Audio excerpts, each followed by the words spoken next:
अरुणाचल प्रदेश की प्रसिद्ध जनजाति आपातानी के मुखिया की एक बेटी थी जिसका नाम था तमांग। देखने में गोरी और हंसती हुई आंखों वाली तमांग के चर्चे पूरे गांव में हुआ करते थे। उसके सुनहरे बालों को देखकर जनजाति के लोग उसे सूर्य देवता की बेटी मानते थे। तमांग गाने और नाचने के साथ साथ हथकरघे पर कपड़े बनाने में भी बहुत निपुण थी। इसलिए उसके पिता किसी देव पुरुष से ही अपनी बेटी का विवाह कराना चाहते थे ताकि अपनी बेटी ब्याहने पर उसे अच्छा धन मिले। उनकी जनजाति का यही रिवाज था कि लड़के वाले लड़की के पिता को बेटी ब्याहने के लिए धन देते थे। ऐसे ही एक दिन अरुणाचल प्रदेश की जनजातियों में महिलाओं के लिए हथकरघा के वस्त्र बनाने की प्रतियोगिता हुई और उसके बाद पुरुषों के लिए तीर कमान की प्रतियोगिता हुई। हर साल की तरह इस बार भी तमांग को प्रथम पुरस्कार मिला।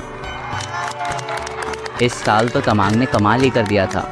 आकाश से नीले रंग की रेशमी शॉल पर चांद, सूरज, तारे बनाए थे। उसने चारों तरफ नक्षत्र की झालर बुनकर शॉल को सजाया था। विश्वास ही नहीं होता था कि ये किसी हाथ की कारीगरी है। देखकर ऐसे लगता था मानो किसी चित्रकार ने सुंदर तस्वीर बनाई हो। उधर आबूतानी नाम का एक युवक ने तो तीर कमान की प्रतियोगिता में कमाल कर दिया। उसने उड़ते हुए नकली पंछी और तितलियों पर ऐसे निशाने साधे कि कोई उसके आसपास भी ना रह सका। प्रतियोगिता के बाद हुए नृत्य में तमांग और आबूतानी पहली बार एक दूसरे से मिले और पहली ही मुलाकात में एक दूसरे को चाहने लगे। उन दोनों का नृत्य देखकर लोग भी वहां पर कह उठे, वाह क्या सुंदर जोड़ी है। बाद में वो दोनों चुपके मिलते क्योंकि दोनों को पता था कि तमांग के पिता किसी भी तरह दोनों की शादी के लिए मंजूरी नहीं देंगे। इसलिए उन दोनों ने चुपके से विवाह कर लिया। एक दिन तमांग के पिता ने उसे बताया कि मैंने 3 युवकों को चुना है तेरी शादी के लिए। तब तमांग ने बताया कि उसका विवाह तो हो चुका है। पिता ने कहा कि ऐसे विवाह को मैं नहीं मानता जो मुझसे चुप कर किया गया हो और ना ही वो 3 देव पुरुष मानेंगे। तमांग के पिता उन तीनों देव पुरुष को नाराज नहीं करना चाहते थे। इसका एक ही उपाय था। तमांग ने पूछा, अब क्या होगा पिताजी? तमांग के पिता बोले, सबको एकत्रित करके एक शर्त रखेंगे। जो शर्त पूरी करेगा वही तुम्हारा पति होगा। तीनों देव पुरुष और आबूतानी को बुलाया गया।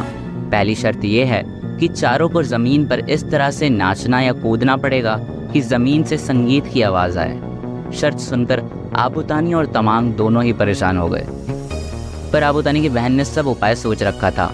उसने कहा, चिंता मत करो भाई, मैं सब संभाल लूंगी। जहां आबूतानी को नृत्य करना था उसकी बहन ने पहले ही वहां जमीन खोदकर एक ढोल जमा दिया था। नृत्य प्रारंभ हुआ। तीनों देव पुरुष ने नाचना शुरू किया। तीनों देव पुरुष के अनेक बार उछलने कूदने पर भी कोई आवाज़ नहीं आई। आबूतानी ने जैसे ही नाचना शुरू किया उसके कदमों से ढोल की ढमढम होने लगी और आबूतानी इस शर्त को जीत गया। पर पिता और तीनों देव पुरुष नहीं माने। एक और शर्त रखी गई, तीर कमान से मंदिर के घंटे पर निशाना लगाना।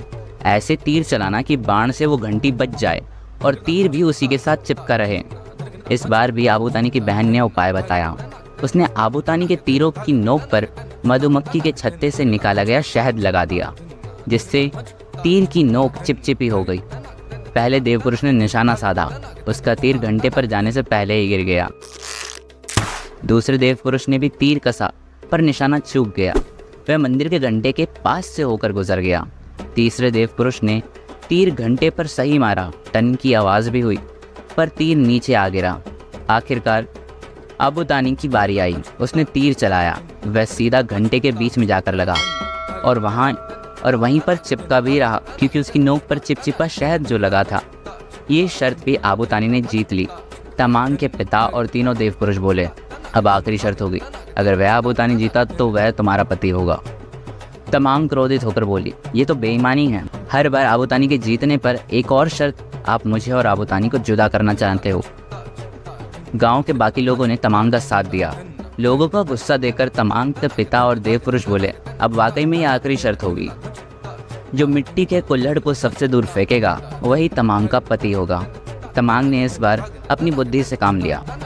उसने आबूतानी के कुल्हड़ में कबूतर का दाना डाल दिया और अपने साथ एक कबूतर को भी ले आई। एक एक करके तीनों देव पुरुष ने कुल्हड़ फेंके। वो काफ़ी दूर भी जाकर गिरे। अब बारी थी आबूतानी की। उसने पूरे जोर से मिट्टी का कुल्हड़ हवा में फेंका और तभी तमांग ने कबूतर को आज़ाद कर दिया। दाना खाने के लालच में कबूतर ने उस कुल्हड़ को हवा में ही पकड़ लिया और उसे दूर ले जा उड़ा। इस शर्त को भी आबूतानी जीत गया।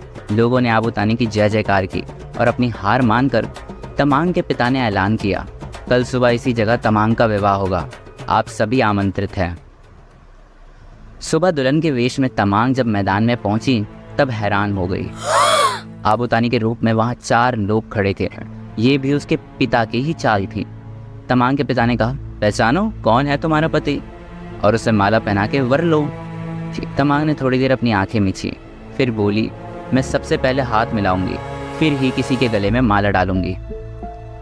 तीनों देव पुरुष खुश होकर बोले, बहुत खूब। पर तमांग ने देखा असली आबूतानी चुप खड़ा था। पहले देव पुरुष से जब तमांग ने हाथ मिलाया तो उसने जोर से दबाया और आंख मारी। तमांग ने गुस्से से अपना हाथ छुड़ाया।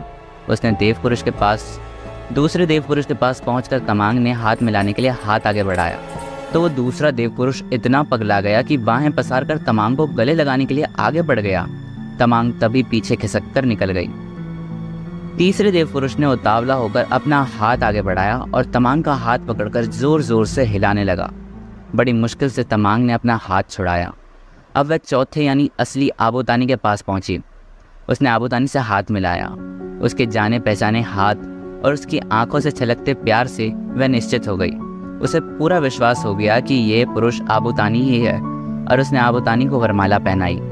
तमांग के पिता और तीनों देव पुरुष की गर्दन शर्म से झुक गई और वो लोगों की झिड़कियां सुनते रहे। लोगों ने खुशी से फूलों की वर्षा करके विवाह की रस्म पूरी की। तो कैसी लगी आपको ये कहानी? उम्मीद है आपको पसंद आई होगी, और आई है तो लाइक करने में कंजूसी क्यों? और अब जब लाइक कर ही दिया है तो चैनल को सब्सक्राइब भी कर दो, ये भी बिल्कुल फ्री है। यहाँ तक वीडियो में बने रहने के लिए शुक्रिया। मैं मिलता हूँ आपसे ऐसे ही किसी और रोचक कहानी में, तब तक के लिए अलविदा। इस कहानी को यहाँ तक लाने का काम किया है सुरेखा पांडिदिकर ने, उनका भी बहुत धन्यवाद।